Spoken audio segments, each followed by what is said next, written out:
Seja muito bem-vindo ao Entre Costas Podcast. Eu sou o Dr. Henrique Trajano de Moraes Costa, sou médico, minha área de atuação é saúde mental. E hoje estou aqui com a... Marina Costa, eu sou psicóloga clínica. E com o... Eu sou o Dr. Carlos Henrique Costa, pai do Henrique, pai da Marina, sou cardiologista, apaixonado pela cardiologia e encantado pela saúde mental. E hoje o tema tem muita relação com cardiologia, estilo de vida e saúde mental também. Mas antes de a gente começar o papo, então não se esqueça de curtir esse vídeo e compartilhar com o maior número de pessoas.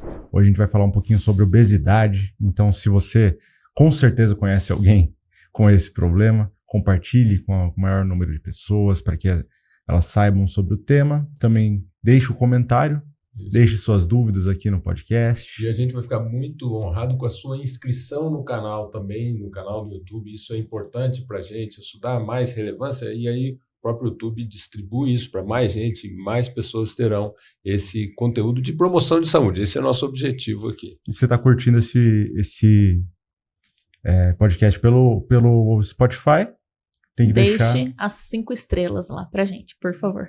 No perfil, né? Isso. No perfil do canal. Bruna, tudo bem? Tudo certo. Então tá bom. Bruna, você é endócrino, né? Isso mesmo. E desde o início da faculdade já pensou em endocrinologia?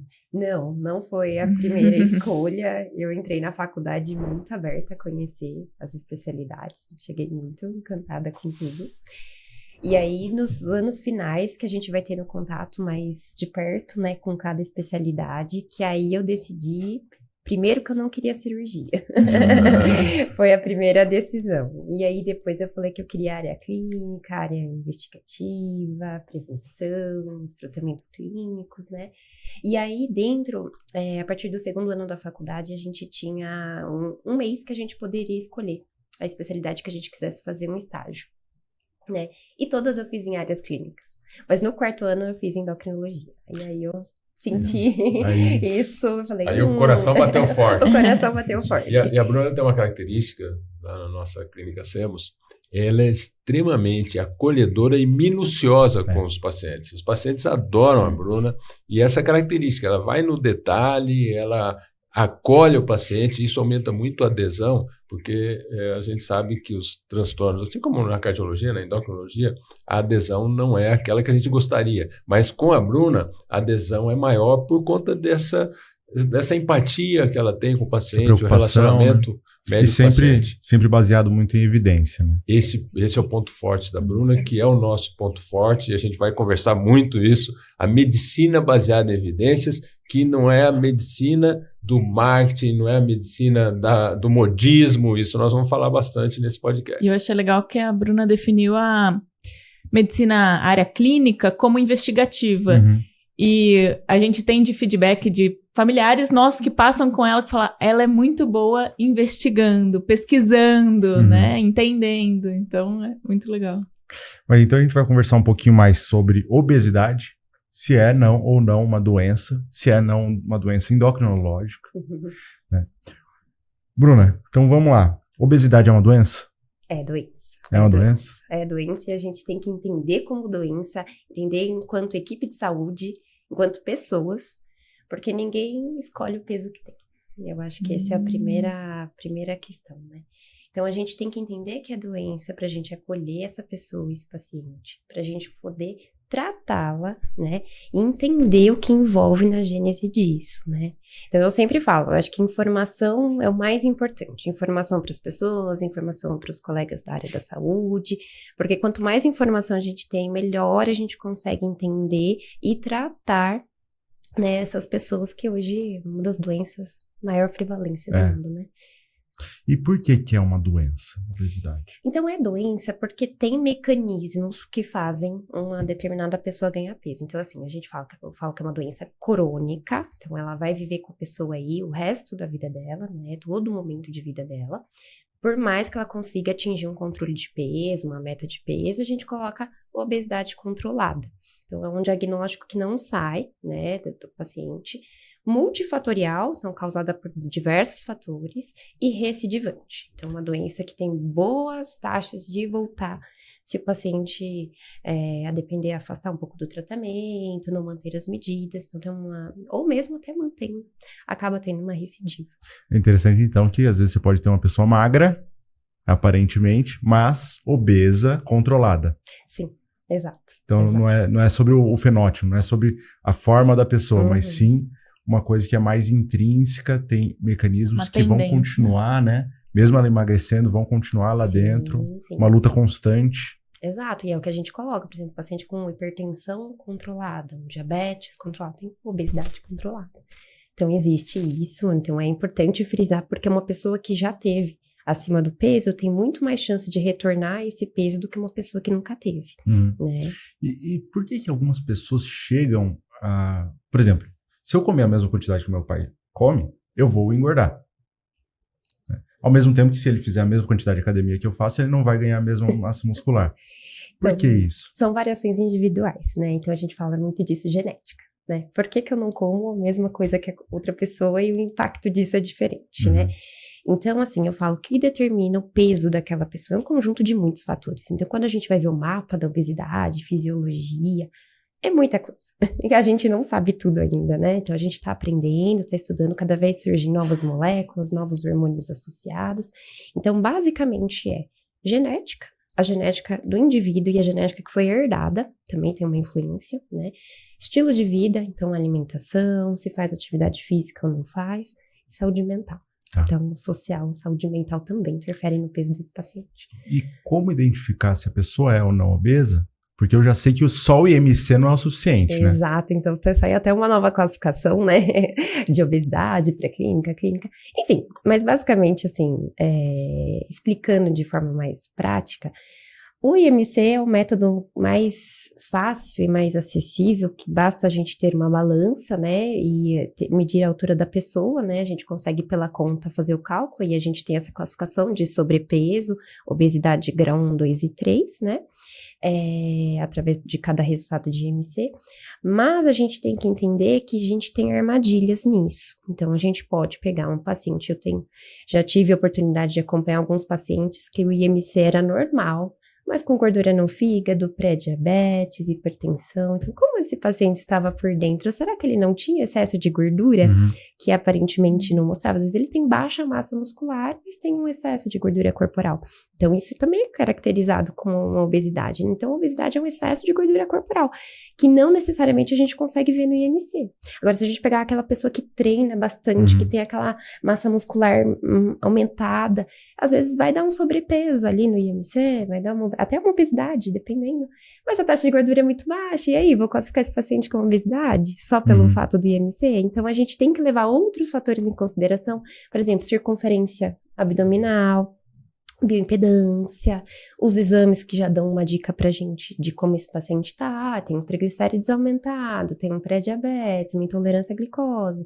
Opa, a gente já tem que abrir o olho de ter excesso de gordura corporal. E quando a gente faz, né, tem a bioimpedância, tem ultrassom também, né, que dá pra ver tomografia, ressonância também. E a dipometria, né? Sim, exato. Tem os protocolos de dipometria. Quantos % de gordura, que o pessoal fala muito da porcentagem, tô com BF de tanto, né? Mais ou menos, o que seria saudável? Então, eles vão determinar por faixa. Então, assim, a gente vai pensar em metas, porque tratar o peso, às vezes a gente não usa como meta ter um normal. Tá. Então, eu falo assim para um paciente, olha, eu estou pesando 100 quilos, é o maior peso da minha vida. Opa, é um impacto totalmente diferente dele falar, estou pesando 100 quilos, mas já pesei 130. Então, é a gente entender que às vezes é aquilo, não é só um peso, um valor específico. É o quanto o paciente consegue chegar. Porque, então, às vezes, o caminho importa, né? O caminho importa. E aí, às vezes, o paciente fala, nossa, para eu estar no IMC normal, eu tenho que pesar tanto? Não me vejo com esse peso, né? Nossa, eu vou parecer doente. Eles falam assim, nunca pesei esse peso, né? Então, eu preciso chegar nisso para estar saudável, né? Para ser considerado controlado. Então, a gente fala que não, né? Então, a gente vai por metas, não? Então, perder 15% do peso já é um resultado excelente, 10%, 5% do peso, a gente já vê muitos resultados positivos para a saúde, melhora de metabolismo. Então, a gente vai por etapas. Então, assim, claro, a gente tem o critério aí, né, da porcentagem, taxa de gordura, né, que até vai variar. Tem as máquinas de bioimpedância, né, que cada um tem uma classificação.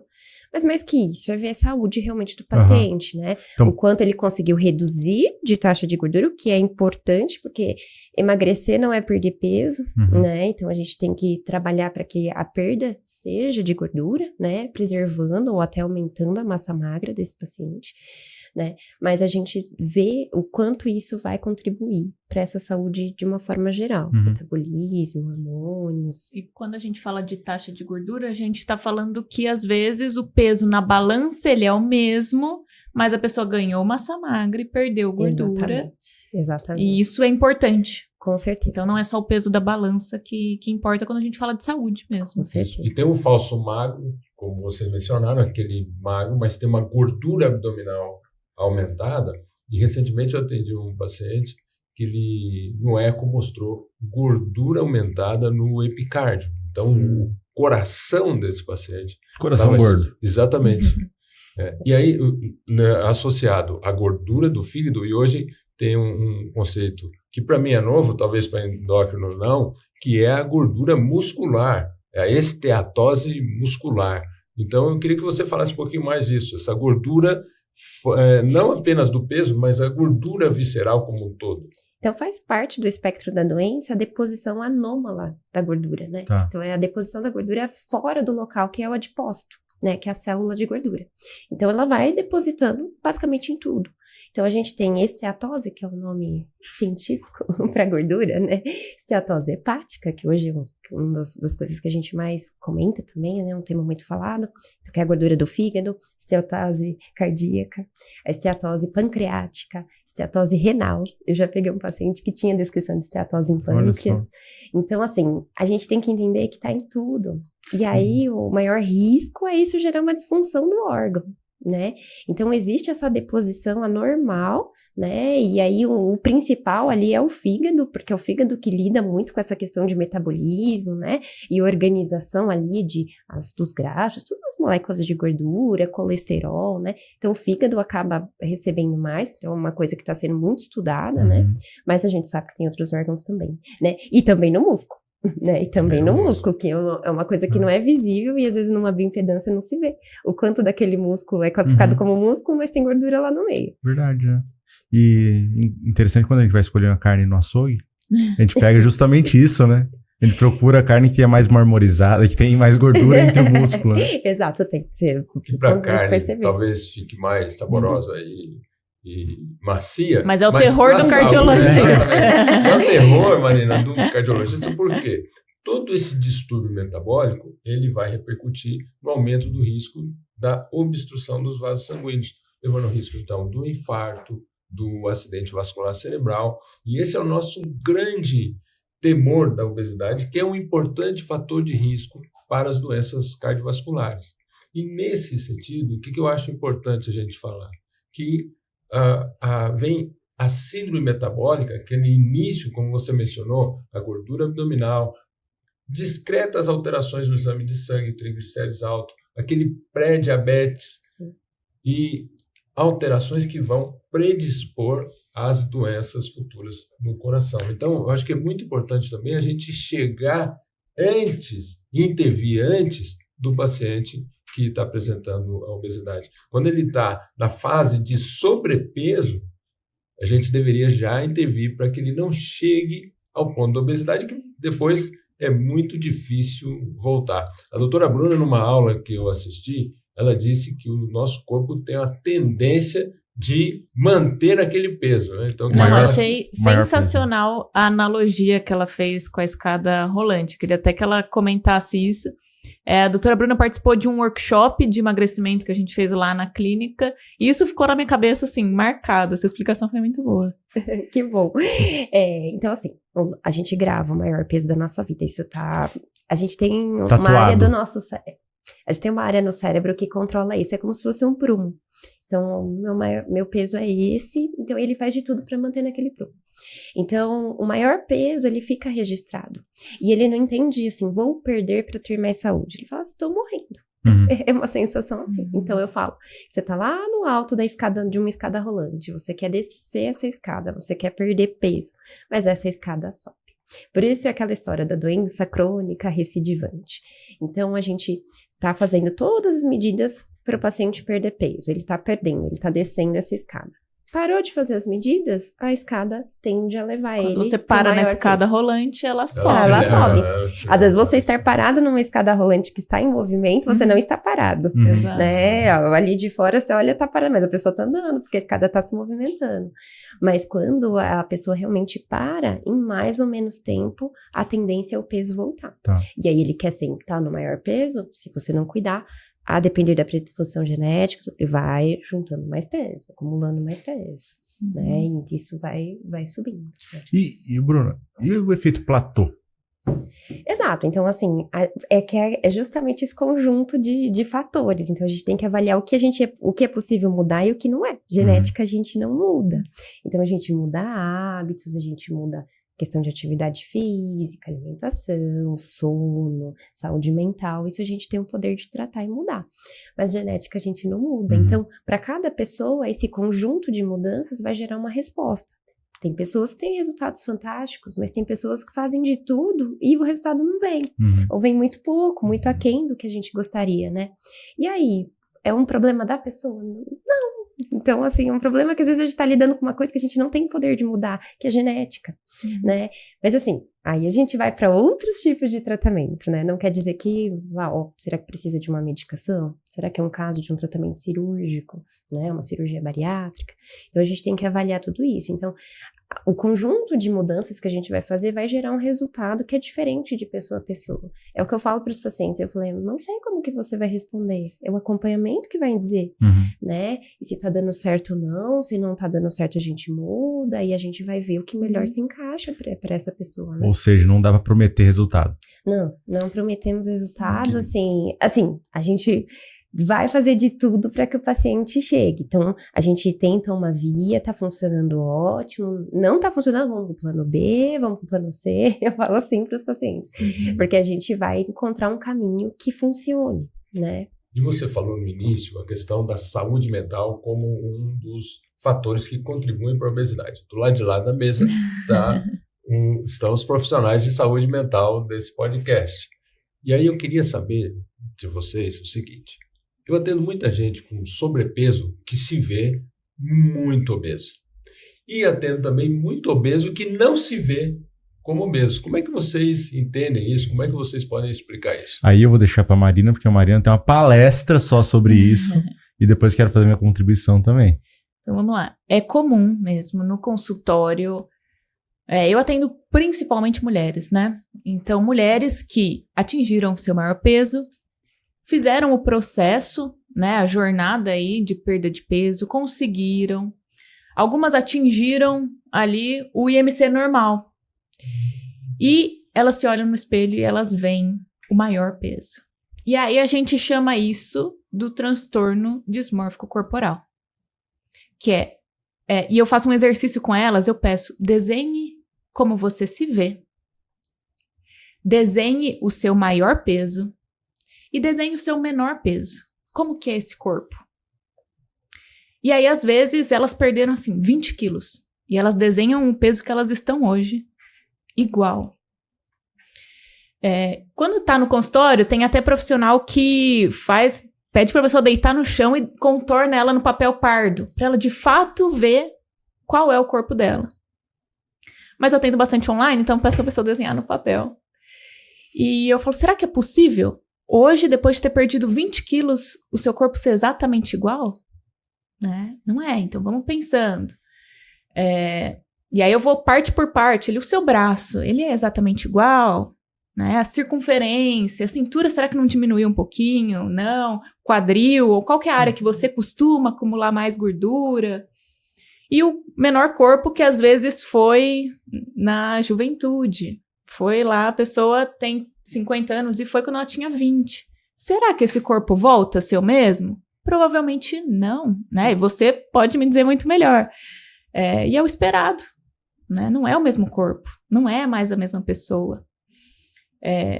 Mas é muito interessante. E aí, então, primeiro esse exercício bem concreto, assim, da pessoa se ver. Então, se olha de fato no espelho. E nesse caso, às vezes o número da balança vai ajudar ela a entender, ao cérebro dela entender que de fato não é mais o mesmo corpo, não é mais o mesmo peso. Mas, junto isso, quando a gente fala de processo de emagrecimento e saúde mental, a gente tem os transtornos alimentares. Então, a compulsão alimentar é muito comum, né? Ou um comer emocional, também muito comum, que vai jogar contra esse processo, né? E aí a pessoa, às vezes, ela não tá satisfeita com o corpo dela, ela fica triste, e ela come. E aí ela se sente culpada, né? E é um ciclo. E quando a gente fala, então, de mudança de estilo de vida, a gente está falando sobre quebrar um ciclo, sobre aprender a se relacionar com a comida de forma diferente. Eu costumo explicar para os meus pacientes, vamos olhar essa comida como forma de nutrição do seu organismo, né? Seu corpo precisa de nutrientes, de vitaminas. Então, a comida não é só prazer, ela pode ser também, mas depois da gente ressignificar tudo isso, né? Então, sim, a gente pode sair para comer uma pizza para comemorar uma conquista. Mas a gente precisa ter atenção principalmente com pacientes que têm essa tendência. Então, a gente vai olhar todo esse relacionamento, como significar a comida. E aí entra a atividade física, vai entrar o sono. Então, é uma coisa que não dá pra gente olhar só a saúde mental e não olhar esse entorno. Essa questão da gente associar comida com comemoração, e não é frango e arroz, né? Não. Pizza, bolo. Bolo você pensa o quê? Aniversário, né? Você já pensa na comemoração. Tem até o lema, o ditado popular, né? Termina em pizza, né? Termina em festa. Sim. Se quer agradar alguém, você dá uma caixa de bombom. Chocolate, Exato. delicioso. É muito social, né? Muito social. Comer é uma questão muito social. Né? Acho que aqui no Brasil até mais. Os outros países talvez tenham um pouco menos, mas aqui a gente tem muito essa coisa. É que a nossa comida é muito gostosa. A doutora Ângela falou da mesa, né? Também a gente tem essa cultura, talvez herdada dos italianos, né? De colocar as coisas na mesa, de comer. Mas tem essa questão social. E a gente tem que entender também o quão difícil é para a pessoa que está nesse processo, ela se desvencilhar disso. Porque é aquele negócio, estou chateado, puxa, vou comer uma barra de chocolate para conforto. Então, quão difícil é você tirar da pessoa esse conforto, né? Esse carinho que ela faz com ela mesma e olhar para ela de outra forma também. E geralmente eu sugiro substituir esse comportamento. Porque deixar sem nada, a pessoa vai ficar sentada lá, triste, sem nada. Então, vamos adicionar ferramentas, formas de você lidar, que são diferentes. Então, fiquei triste. Vamos ligar para a rede de apoio? Vamos conversar com uma amiga?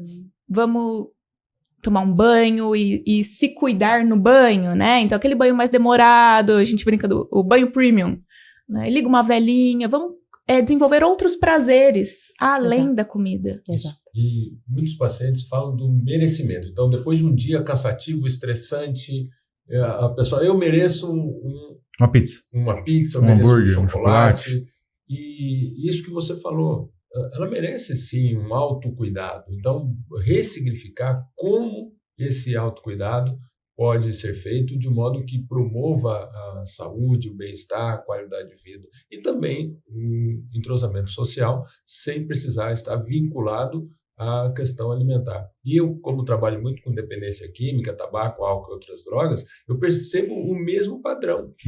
Então, o paciente que é tabagista, depois de um momento de estresse, uma situação difícil, de um dia cansativo do trabalho, ele chega e merece, na visão dele, um cigarro. Ou o happy hour. E aí o alimento vem nessa associação e, infelizmente, trazendo tantos problemas. E a obesidade está aí, a estatística, a prevalência, e está aumentando, está piorando. Mas eu acho que é mais parecido ainda com o vício em sexo, por exemplo.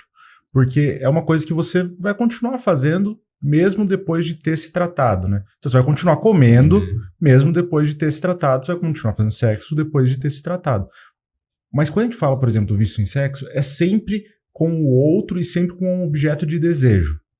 que acontece com a comida. Que a comida também é um objeto de desejo. A pessoa não tem esse objeto de desejo, como eu falei, do frango e com arroz, da comida saudável, da salada. Ninguém quer. Nossa, hoje tô merecendo uma salada, hein? Uma vontade de comer um alface. São comidas que liberam muita dopamina no cérebro. São comidas, muitas vezes, que com memórias afetivas. Eu ia falar isso da dopamina, hoje tá muito em alta, né? E a gente fala desses alimentos hiperpalatáveis, que são os que mais liberam o prazer. Então, é um mecanismo de vício mesmo, de dependência. E também tem um mecanismo de tolerância. Então, a pessoa que nunca comeu algo doce, ela não vai ter, ela vai achar estranho ou não vai gostar de algo hiperpalatável, porque é muito agressivo aquele sabor para ela. Assim como a gente também, se ficar mais tempo sem comer doce, sem comer alimentos muito salgados, a gente também vai dessensibilizar igualzinho na dependência. Vai perdendo quando as pessoas fazem o jejum de açúcar, de chocolate, de fato, nos primeiros dias são os mais difíceis, depois você vai acostumando. E aí quando volta, é igual a droga, quando volta a comer, aí você quer volta comer no comportamento, muito. Né? Que é um comportamento alimentar. Né? E é um comportamento fortemente influenciado pelo marketing. Então eu comparo muito a indústria alimentícia com a indústria da bebida e a indústria do tabaco, que influencia culturalmente, fortemente a nossa sociedade, com o marketing de alimentos, como você falou, altamente palatáveis e que, infelizmente, não são saudáveis e contribuem muito com a obesidade. E aí eu quero devolver a pergunta para a Bruna. Ô, Bruna, os pacientes chegam no consultório, às vezes, nesse processo de emagrecimento e falam, poxa, doutor, mas eu nunca mais vou poder comer um chocolate?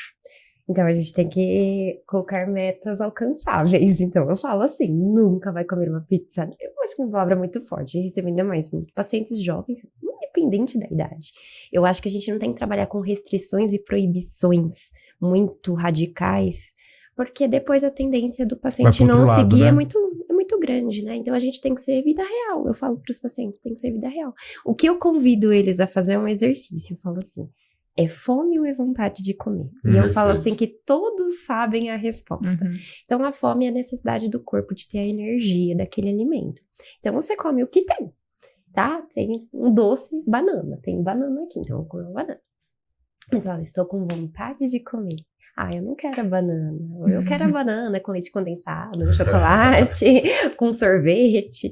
Então, é uma coisa mais elaborada. Então, o que libera dopaminas, os circuitos de prazer do cérebro? É uma mistura de gordura com açúcar. Então, basicamente, assim, e é complexo, porque se fosse assim, as pessoas iam lá e comiam açúcar. Salvo alguns casos, a maioria não vai lá e come o açúcar direto, né? Então, é um alimento ali que tem mais, né, essas propriedades. Você fala assim, ninguém tá com vontade de comer salada, né? Nossa, a bakery diet que eles falam nos Estados Unidos, né? Que é a dieta das cafeterias, com os doces, né? Exato. Então, eu falo assim, então, identificou que é vontade de comer, que é uma coisa do cérebro, eu já comi, não preciso comer mais, né? Então, sai da cozinha, não tenha lanchinhos, coisas fáceis, assim, bolsa, no escritório, né? Eu falo, gaveta, né? O pessoal tem no escritório sempre... né? Uma balinha, um chocolate, né? Eu falo, não comprar ajuda. Ajuda. Então, aí a gente vai alinhar o que melhor funciona para aquele paciente. Então, a gente não precisa, assim, olha, não tenho controle de ter uma caixa de bombom em casa e comer um bombom. Então, eu falo, vai lá e compre um bombom. Você não fica restrita, a gente avalia junto com o nutricionista, tudo, a quantidade de calorias que vai entrar, mas você não precisa ficar sem comer.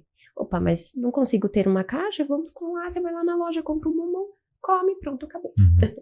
Né? Às vezes é uma técnica, né, de que facilita para esse paciente, do que ter aquilo em casa, fica instigando, ele, comi, depois comi mais um, quando foi a caixa.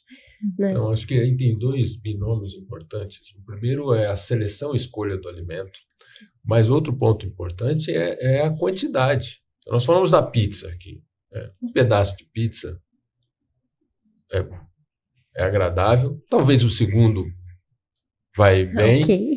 Daí para frente, talvez esteja... O Daniel foi mais recente nutricionista. Daniel, quantas calorias tem um pedaço de pizza? Ele falou assim que comer 3 pedaços é 1.200 calorias. Olha só. Então o que tem 1.200 calorias? Olha, não sei quanto daria ensalada, arroz, feijão. Eu acho que dá pra comer mais de 2 quilos de morango. Eu tenho um exemplo lá que é uma coxinha e um suco de laranja. É muito. Se você, fui ali na lanchonete, peguei. Às vezes até comeria outra coxinha. Até caberia outra coxinha. Mas isso em calorias daria pra comer 8 maçãs. Então. Uma porçãozinha de amendoim japonês, o equivalente a 8 bananas.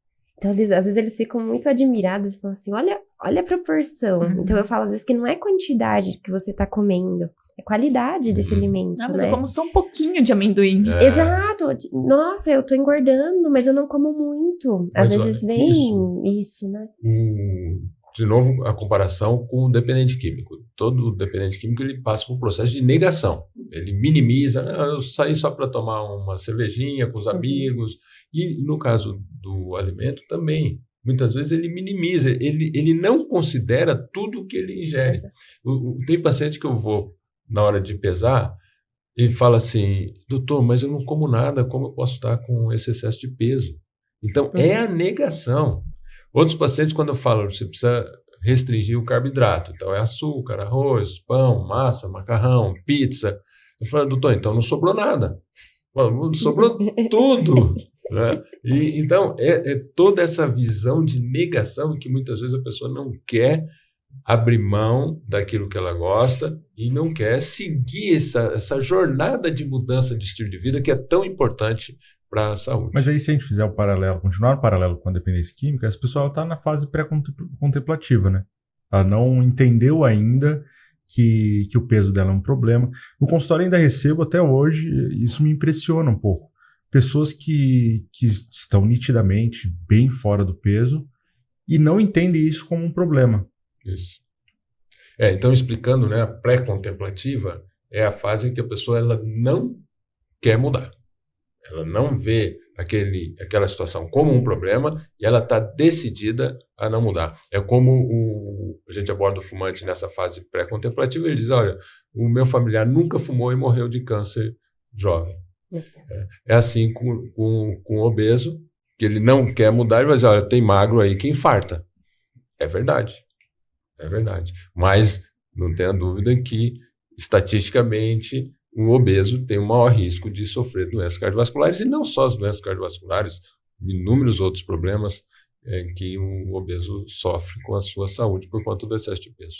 Tem outro ponto, a gente está falando de saúde mental e endocrinologia, que é as questões de tireoide e se confundindo com questões de saúde mental. Né? Então, é um bate-bola necessário. No meu consultório, geralmente na primeira sessão, que é a sessão de avaliação, eu pergunto, quando foi a última vez que você fez exame de sangue? Para ver tireoide, ainda dou exemplo, para dar uma sondada. E se você não foi, você precisa ver. Porque o que eu vejo é que sintomas de hipertireoidismo são confundidos com ansiedade e de hipo com depressão. Mais ou menos essa relação, né? Mas também eu até tentei encaminhar a paciente, acabou não passando com a Bruna, né? Mas tentei encaminhar uma paciente que ele chegou, ela já tem TDAH desde a infância, né? Porque é uma doença do neurodesenvolvimento, sempre vale a pena falar, não tem TDAH só na idade adulta. Ela vem desde a infância, sempre fez o tratamento e num certo momento o tratamento não faz mais efeito, doutor. Esse remédio é ruim. Falou, especificamente a medicação era o metilfenidato nesse caso. Sempre usou, sempre funcionou. A partir de agora, esse remédio é ruim, doutor, não funciona. E o check-up, né? Os exames de rotina, quanto tempo você não faz? Faz muito tempo. Aí o seu histórico familiar, como que é? Minha mãe, minha avó, minha tia, todas têm hipotiroidismo, né? E desde novas e tal. Aí fui até conversar com a Bruna, falei, Bruno, eu acho que ela está com hipertiroidismo. Até porque ela tinha outros sintomas, né, de agitação, mas que se confundem com TDAH, né? Hiperativo também tem agitação. De compulsão alimentar. Porém, o hipertiroidismo também pode dar alterações do apetite, assim como o TDAH também pode ter. Do sono, que também os dois podem ter alterações do sono. E aí veio o exame de sangue com a tireoide, o T4 em 7. TSH estava 0,0 alguma coisa. Né? Praticamente não funcionando, né? Diagnóstico de hipertireoidismo, excesso de funcionamento da tireoide. Exatamente. Então, nunca que vai ser dar um estimulante para ela o tratamento. É preciso tratar a tireoide. Perfeito. Qual que é a margem normal, então, de hiper, para não estar nem hiper nem hipotireoidismo? E completando a sua pergunta, a relação de tireoide e obesidade. Certo, então assim, basicamente a gente segue a referência do exame, cada laboratório tem uma referência que às vezes dá uma diferença, a gente segue a referência lá para TSH T4 livre. Mas basicamente o T4 livre vai até 1.2, 1.4, 1.6, até dependendo da referência, para quem tá com 7, realmente tá bem aumentado, né? Então assim, eu falo assim, a gente tem que ver paciente por inteiro, a gente vê paciente, a gente não vê doença. Porque se a gente foca numa doença, a gente perde diagnóstico, especialmente em saúde mental. Às vezes eu vejo assim, tudo é ansiedade, ou tudo é da depressão, né? A gente tem que tomar cuidado com isso. É um paciente que vem vindo num tratamento, apresenta uma piora, alguma coisa aconteceu. Então a gente tem que pegar e rever tudo. Isso dentro de qualquer área, clínica, cirúrgica, saúde mental, enfim. Né, pra gente não perder diagnóstico, não perder informação. Medicina investigativa, né? Exato. A gente tem que ficar muito atento, senão a gente tudo acostuma. Tudo é a idade, tudo é da depressão, é daquela doença que o paciente já trata há muitos anos e a gente não amplia e pode perder coisas, né? Então, assim, é aquilo, de às vezes colocar tudo, é isso, né? A tudo culpa na é conta da disso. tireoide. Isso. Então a tireoide acaba entrando muito de culpado de muitas coisas, né? E às vezes ela não é. Então, assim, no hipertireoidismo, a gente tem muito claro, o paciente realmente pode ficar agitado. Eu já recebi pacientes com hipertireoidismo com várias medicações psiquiátricas, sendo que ele não tinha nenhum diagnóstico psiquiátrico, né? Porque tá ansioso, tá agitado, não dorme, tem insônia, né? E tudo dentro de um quadro de tireoide pode acontecer mesmo, né? E pelo outro lado, o hipotireoidismo pode estar associado a um humor mais depressivo, se confundir com depressão, realmente, né? Um paciente que tá mais com a dinamia, uma fraqueza, sonolência, né? Então, assim, não tem um sintoma que a gente pode bater o martelo e falar, é a tireoide. Porque são todos sintomas que podem estar presentes em qualquer outras condições também. Então, o paciente, tá caindo o cabelo, a unha tá fraca. Pode ser muita coisa, né? A pessoa tá agitada, não dorme à noite, tá com batedeira. Pode ser muita coisa. Mas um exame de sangue já aponta. Já. E a gente já consegue aí afastar ou não, ou confirmar se é a tireoide ou não, né? Com relação à obesidade, aí a gente tem uma questão, porque ela também leva muita culpa. Eu tô com esse peso por causa da minha tireoide, né? Então, é geralmente associado ao hipotireoidismo. É aquela que engorda, né? Eu tenho aquela que engorda, não, eu tenho aquela que emagrece, né? Eles diferenciam assim, né? Então, o hiper, que é o excesso de hormônio de tireoide, ele emagrece e pode emagrecer pra valer mesmo. Então, eu já vi perdas de 10 quilos, 15 quilos, né? Por conta do aumento da taxa do metabolismo, mas lembrando que é uma perda de peso não saudável, porque às vezes eles falam, eu queria ter uma dessa pra perder peso. Eu falo, não, isso não é saudável, né? Muito menos tratar obesidade com hormônio tireoide, que isso é um ponto que a gente pode conversar, né? Pacientes com tireoide funcionando normal. Agora, o hipo, então, todo o metabolismo, porque a tireoide, ele é um maestro, ele orquestra basicamente tudo. Coração, cérebro, osso, intestino. Então, ele afeta tudo. Por isso que a gama de sintomas é muito grande, né? E ele, realmente, o metabolismo fica mais lento. O paciente tende a acumular mais líquidos. Então, assim, acaba tendo um ganho de peso, sim. Mas quando a tireoide está muito descontrolada, esse hipotireoidismo está muito proeminente. E esse ganho também não é... 3 quilos, no máximo 4, assim, estourando, em casos muito graves. E ainda tem uma boa parte que é edema, né? Que é inchaço. Isso, exato, basicamente é edema. Então, aí assim, eu falo para os pacientes, alterações discretas, ou alterações relativamente leves, assim, que é a maioria do que a gente vê, não gera, assim, e 3 quilos não leva ninguém à obesidade. E outra questão, tratou, está tomando medicação, normalizou o hormônio, não vai atrapalhar em nada. Então, o que você ganhou de peso com a tireoide reverte.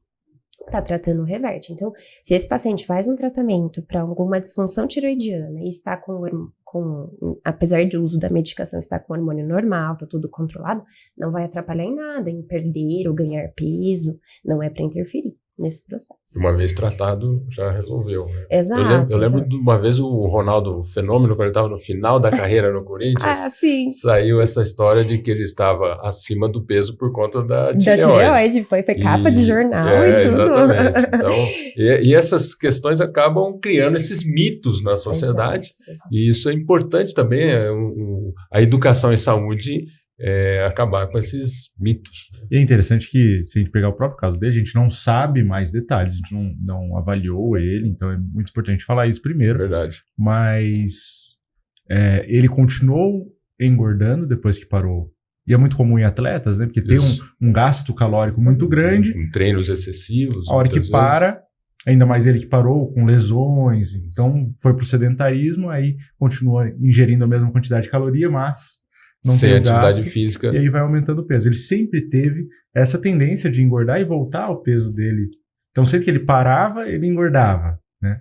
E aí fica com essa tendência sempre de voltar ao maior peso. Hoje em dia, o maior peso dele é muito maior do que naquela época, né? Então, continua crescendo. Se ele emagrecer, ele continua tendendo a voltar a esse peso, né? Sim. Sempre. Então, até teve eu não sei se vocês lembram, já viram, né? Teve um programa nos Estados Unidos que chamava The Biggest Loser, né? Então, era o grande perdedor, né? Traduzindo o grande... Ele ganhava o programa quem perdia mais peso. Então, perder era perder peso, né? Então, ganhava um prêmio em dinheiro, então colocavam um grupo de pessoas, geralmente ainda obesos grau 3, né? Uma obesidade mais grave, com nutricionistas, com médicos, com educadores físicos, num esquema de exercícios e de tarefas lá e de desafios, que aí eles faziam uma nova pesagem e quem perdia menos peso era eliminado do programa, né? Então ganhava. E o mais interessante é que, embora fosse um reality show, enfim, foi feito um estudo em cima dessas pessoas, né? Então eles pegaram, né? A maioria lá teve uma boa redução de peso no programa, né? Mas aí foi muito intensivo, né? Ali o acompanhamento, o estímulo, ainda tinha um estímulo em prêmio em dinheiro, né? Que também motivava ali. Mas era tudo muito intenso, eles realmente tiveram uma boa perda de peso e eles acompanharam alguns participantes, foram 14 participantes no prazo de 6 anos. E a maioria deles reganhou quase tudo. E aí, né, você fala assim, nossa, a esperança do programa era mostrar que uma mudança de estilo de vida levava a perda de peso, mas e aí? Vamos estudar a fundo o que aconteceu, né? E aí eles viram que a perda de peso veio junto com uma mudança metabólica. Então, a taxa do metabolismo, quanto os pacientes gastavam de energia para viver, para respirar, para andar, para comer, enfim, para fazer as atividades, reduziu drasticamente. Então, eles perderam peso, o metabolismo baixou. Porque não quer, né? Que perca o peso. Exato. Então, são meios que ali o corpo encontra para vamos salvar, né? Não vou perder tudo isso, né? Ele não entende ali que ali está sendo uma questão, um problema, né? Então, eles reavaliaram essa taxa metabólica e eles viram que abaixou demais. E aí a pergunta foi, será que porque esse peso baixou muito rápido? E aí a gente vai em perdas graduais contínuas. Pra gente entender, pra não ser um baque muito grande. Porque se você perde peso num curto período de tempo e depois a chance de você reganhar ali é muito rápida, né? Você volta ali muito fácil. Mas às vezes você vai aos poucos e vai mantendo, que eu acho que mais difícil que perder é manter. Eu falo pros pacientes isso, né? Então, ali, continuar naquele caminho é um esforço danado. Acho interessante que hoje em dia na mídia tem surgido cada vez mais, né?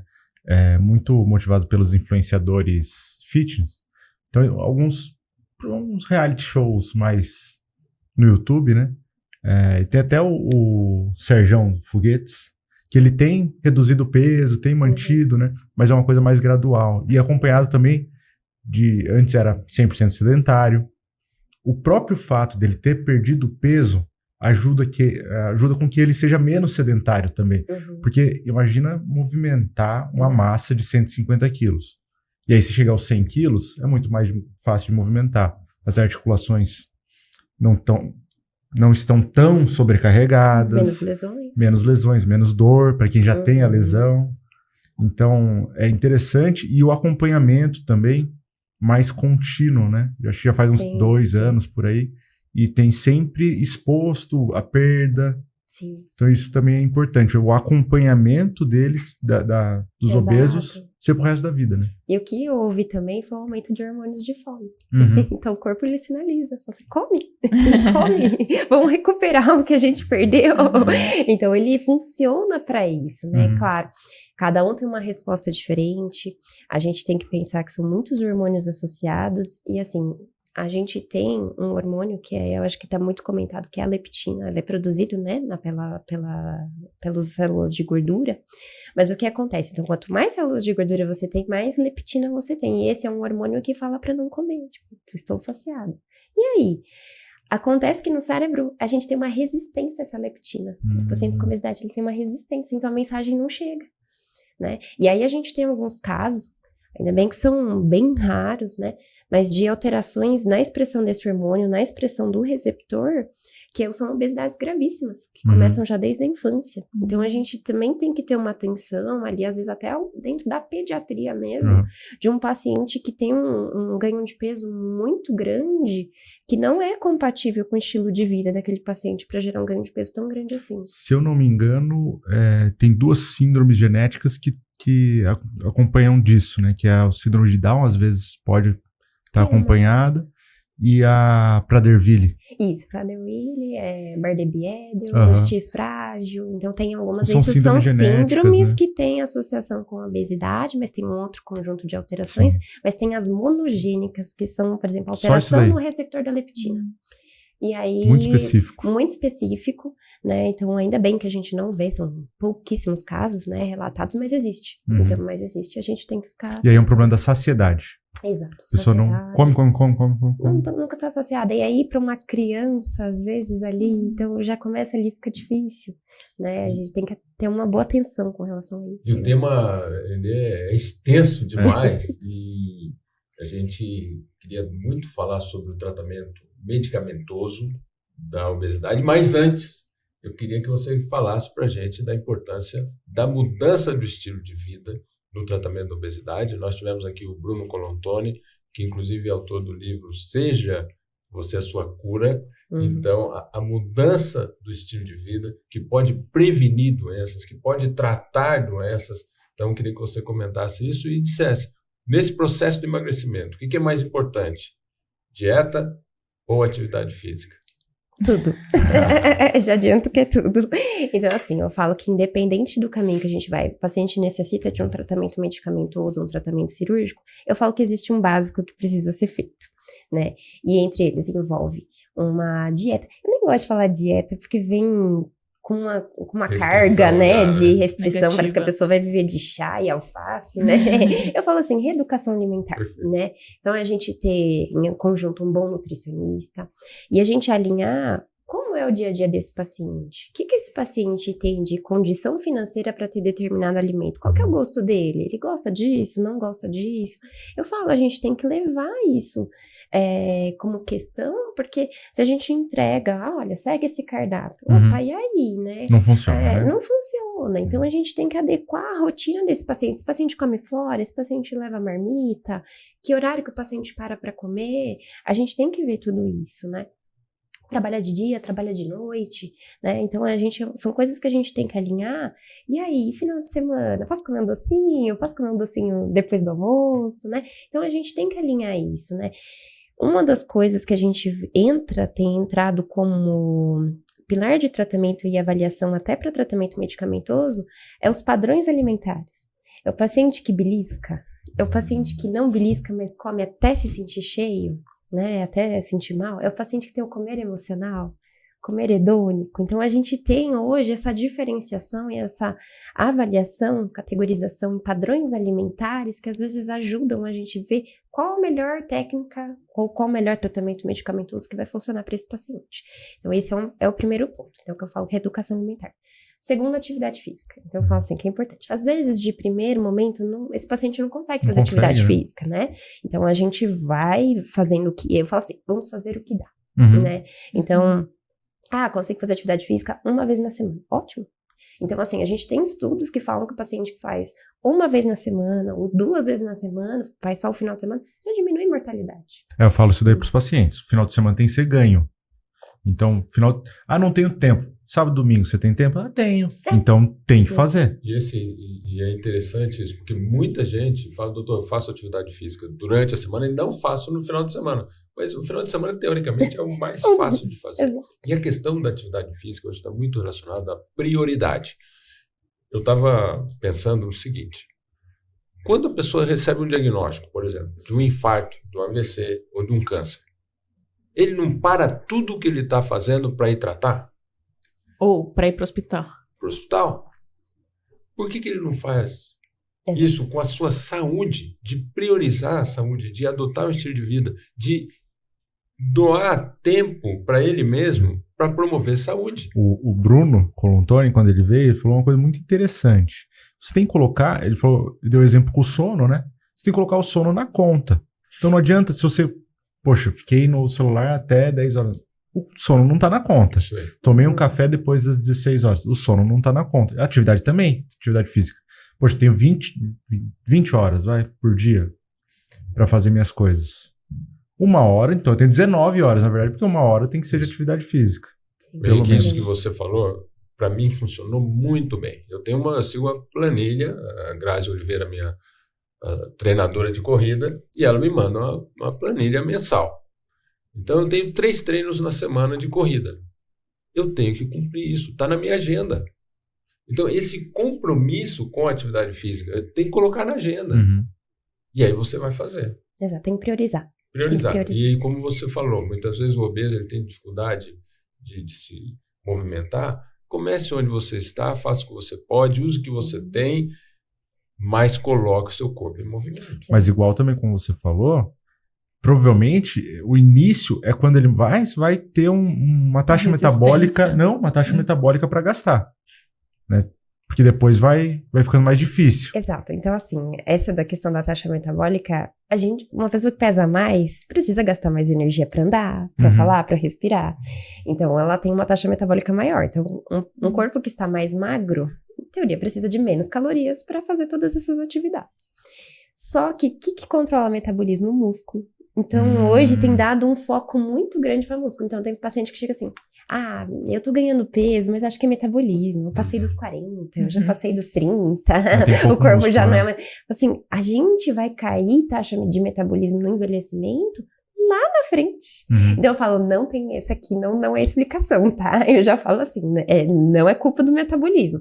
Claro, o metabolismo é diferente, um paciente obeso, não obeso, assim... e o próprio processo de emagrecimento muda, a taxa metabólica muda. Mas como a gente melhora o metabolismo? Me dá um remédio para acelerar o metabolismo. Às vezes eles vêm assim, né? O que eu faço para acelerar o metabolismo? Tem alguma coisa que eu possa tomar, né? Um chá. Assim, um chá, alguma coisa. Eu falo assim, não, vamos ganhar músculo. Tem, academia. Chá de academia. Chá de... Massa muscular. Então, hoje a gente... Termogênicos, né? Mas termogênicos, então, às vezes eles vêm com a impressão assim, vai gastar mais caloria...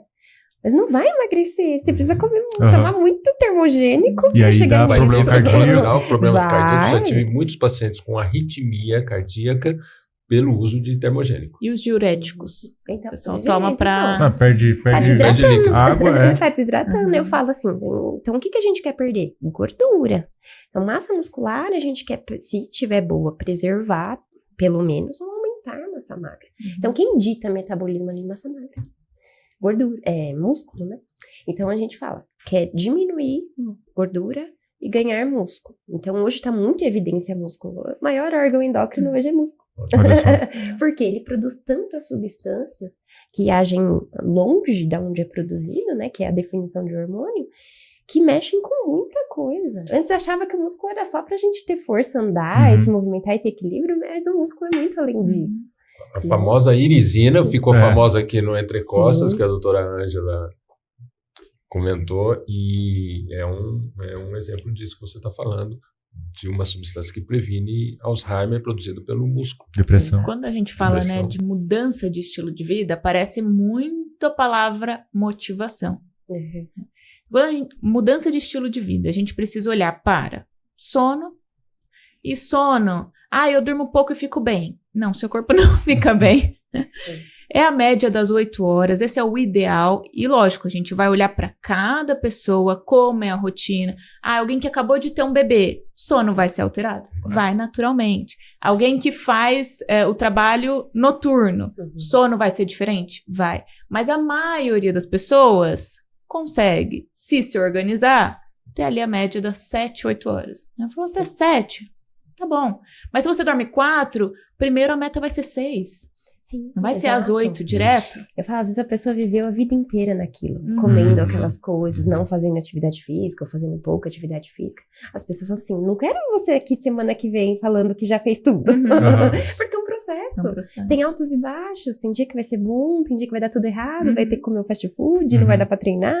Enfim, faz parte, normal. A gente vai entendendo o que funciona pra aquela pessoa, quais estímulos funcionam pra aquela pessoa. Mas então é o sono, a alimentação, que é todo ressignificar dessa alimentação para, de fato, a pessoa conseguir colocar em prática. Então, sempre um trabalho multidisciplinar aí com o nutricionista, com o endócrino, com o psicólogo. Sim. Tem a questão da atividade física, então eu também falo a mesma coisa para os pacientes. Você não faz nada, uma vez já é melhor que nada. Então, se você voltar semana que vem falando uma vez, essa é a nossa meta. Aí tá indo uma vez toda semana, aí a gente aumenta pra 2. A gente dobra a meta. Exato, a gente atingiu, a gente dobra a meta. Aí vai ser 3, né? E é o que funciona pra você? É 3, pronto. Não precisa ficar evoluindo e fazer os 7 dias na semana. E aí só que tem essa questão que muitas vezes nós, profissionais de saúde, a gente torce pelo paciente. A gente quer que ele consiga atingir as metas e a gente quer ajudá-los. Mas aí chega uma parte que é o que você falou assim, o paciente, eu já tô fazendo tudo. Eu já mudei, já consegui todas essas conquistas. Mesmo assim, eu não perco peso. E aí, eu imagino, né, na minha visão, que não sou profissional da área, que é aí que entra a medicação. Exato. Vamos lá, então, Monjaro. Medicações. Medicações. Então, a gente tá tudo, vamos dizer, engatinhando. A Associação Americana de Saúde reconheceu a obesidade como doença em 2013. Então, assim, já se sabia, então muitos cientistas, né, a gente já tinha esse conhecimento, mas assim, reconhecimento geral que a obesidade é doença, 2013. Então, assim, é um negócio muito recente, né, e a gente entender que é doença, que tem fundamentos que causam isso, então a gente ainda tá aprendendo muita coisa, consequentemente o tratamento também. Então, eu falo que, assim, para hipertensão, diabetes, a gente tem muita coisa aí. A gente tem coisa no SUS, a gente tem coisa mais moderna que não tem no SUS, a gente tem várias coisas, várias ferramentas para oferecer para os pacientes. E para a obesidade, a gente não tem tanta opção assim. Então, a gente tem que tomar cuidado.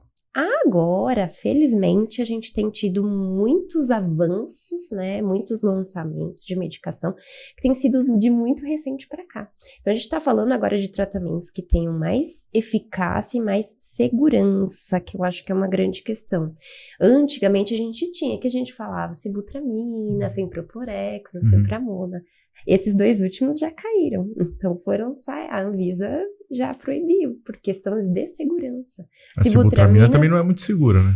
Não, é assim, mas aí tem toda uma restrição de pacientes, não é para todo mundo. Entendi, né? É que eu pego o que dá errado, né? Não é para todo mundo, então quando a gente prescreve para o paciente, tem uma folha que a gente preenche, tem uma série de quesitos que o paciente tem que preencher para usar. Não é para pegar o medicamento da tia, da vizinha. Não, de jeito nenhum. Sobrou aqui. De jeito nenhum, então assim, mas tem que ter cuidado, tem aquele paciente que pode, tem aquele que não pode, que aí pode ser um risco. Mas hoje a gente tem a possibilidade de ter medicamentos que é mais seguro e que vem embutido com outros benefícios, né? Então, como o semaglutida, o tirzepatida, são os nomes conhecidos, né? O Ozempic, o Wegovy, agora o Monjaro, que é o tirzepatida, né? Então, a gente tá falando de medicações que estão revolucionando o tratamento pela questão de eficácia, né? Em termos de perda de peso e também segurança. E aderência também, né? Porque você tomar uma vez por semana, muito mais fácil você tomar todos os dias a medicação. Exato, né? Então, assim, o SUS, o que a gente tem de tratamento para obesidade no SUS? Bariátrica. Todo paciente é de bariátrica? Não. Quantos pacientes que têm obesidade que conseguem alcançar uma consulta específica nisso? Minoria. Eu vi estudos falando que era 4%. É uma taxa muito baixa. Quem dirá os que vão tratar? né? Como vão receber uma medicação, né? Claro, se necessário, né? Então, assim, a gente está vivendo uma era que agora que a gente tem informação, que a gente tem popularização dessas informações, desses lançamentos, as pessoas estão mais cientes, mas ainda não é uma realidade, infelizmente, para todos, né? Então, é isso que a gente quer atingir, né? Será que o SUS precisaria incorporar mais opções, né? Quantos que precisam de bariátrica chegam ali efetivamente na bariátrica? Todos precisam de bariátrica? Não. Né, a minoria. Até porque a bariátrica é uma sentença pro resto da vida também, né? Sim. Então, o paciente vai ter que fazer um acompanhamento diferenciado pro resto da vida. A gente falou da importância do músculo. Na verdade, todos, né? Todos. Mas se a gente acabou de falar como é tão importante o músculo, e o bariatrizado, ele vai ter dificuldade de ganho de massa muscular, né? Sim, a gente tem que ficar muito atento. Então, assim, eu falo assim, às vezes a gente coloca a bariátrica vilã, imagina, é o último caso.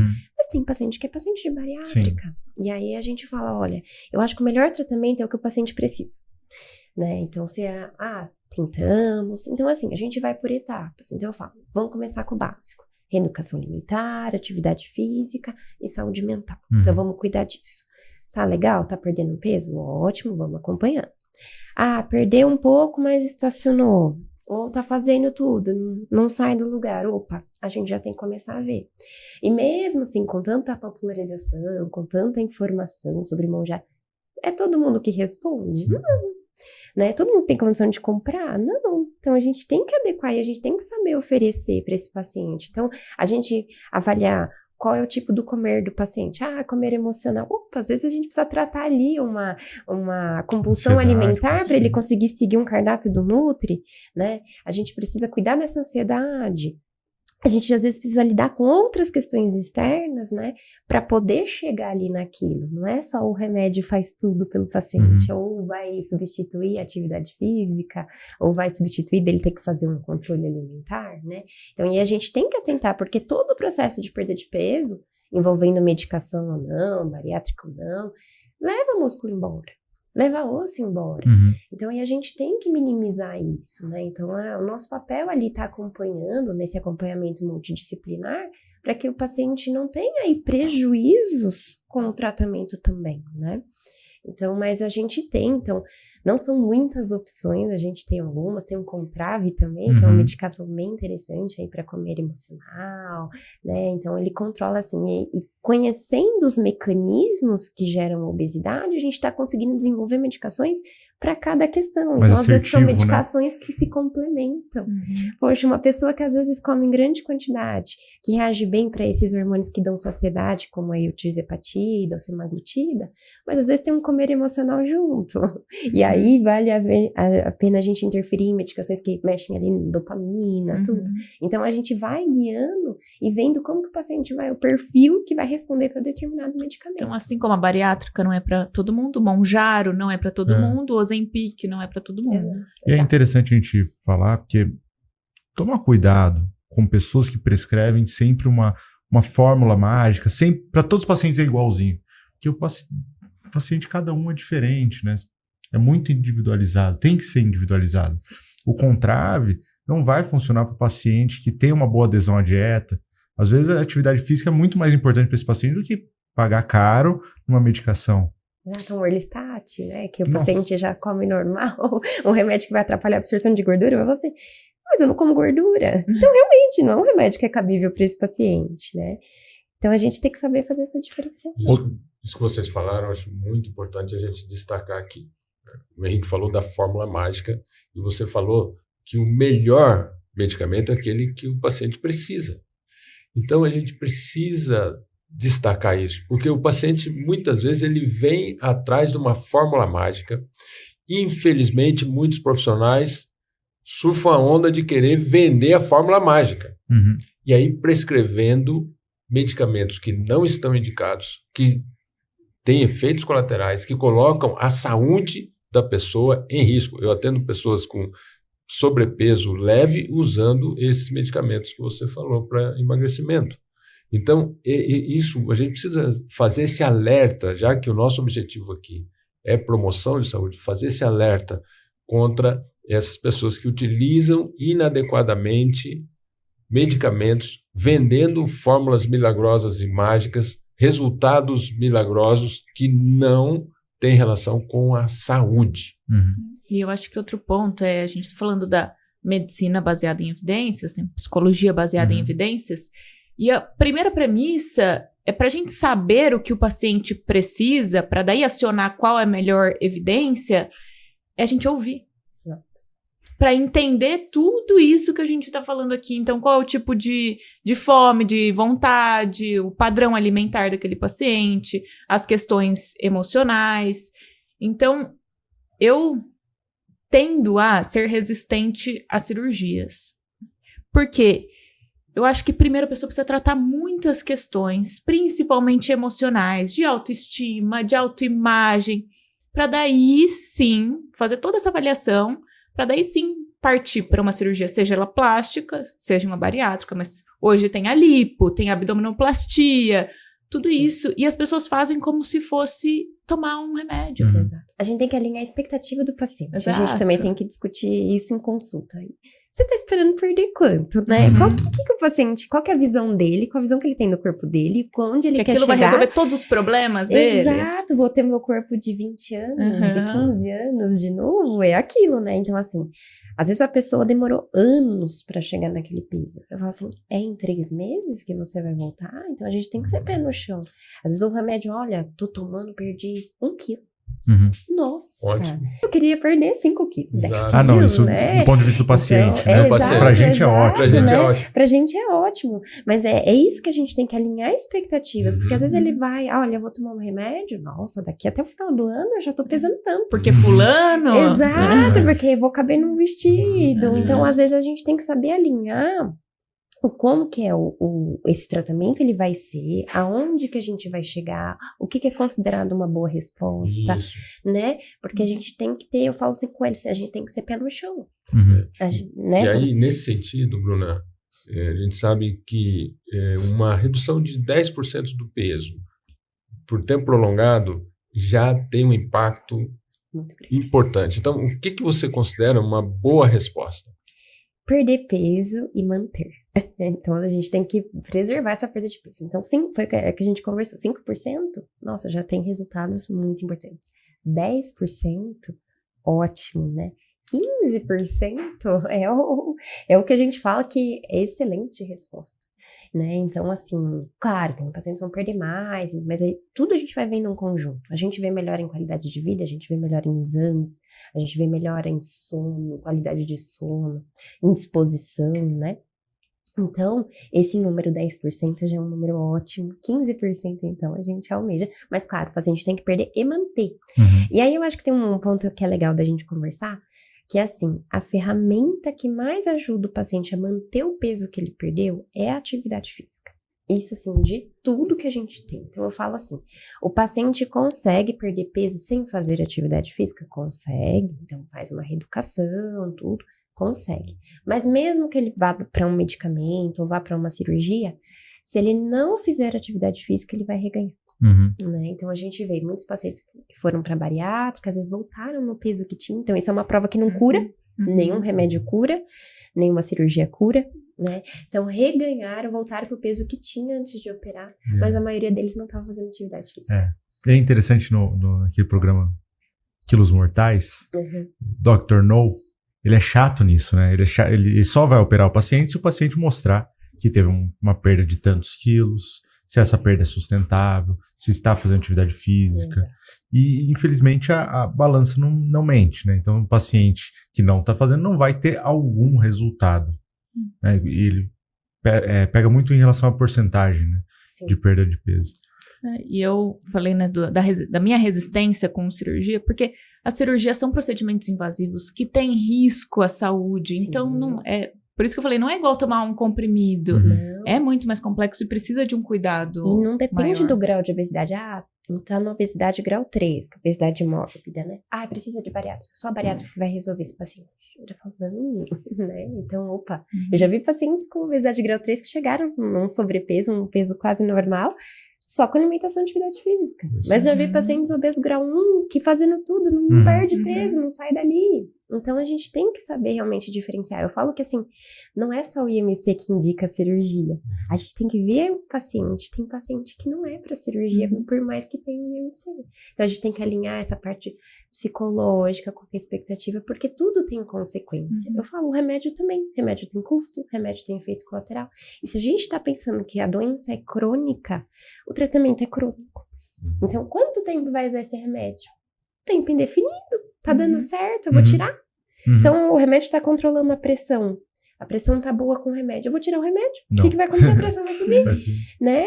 Por que para outras doenças o tratamento é assim e para obesidade a gente tira o remédio? Engordou o dobro. É rebote. Né? É rebote. A doença, e você falou da atividade física, né? Então, se for fazer só uma coisa, assim, né?